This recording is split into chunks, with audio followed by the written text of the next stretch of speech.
దేశంలోని ప్రముఖ పారిశ్రామికవేత్త ముఖేష్ అంబానీ కుమారుడు అనంత్ అంబానీ తన ఆధ్యాత్మిక ప్రయాణం కోసం ముఖ్యాంశాల్లో నిలిచారు. ఆయన తన పుట్టినరోజు సందర్భంగా ద్వారకాధీశుణ్ణి సందర్శించడానికి జామ్నగర్ నుండి కాలినడకన ద్వారకకు బయలుదేరారు.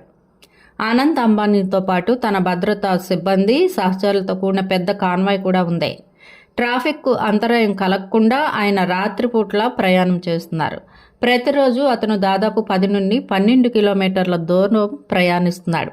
ఏప్రిల్ 10న ద్వారకా చేరుకొని ద్వారకాధీశ దర్శనంతో తన 30వ పుట్టినరోజును జరుపుకోనున్నారు. అనంత్ అంబానీ స్నేహితులతో పాటు వందలాది మంది బ్రాహ్మణులు, భక్తులు కూడా ఈ పాదయాత్రలో చేరారు.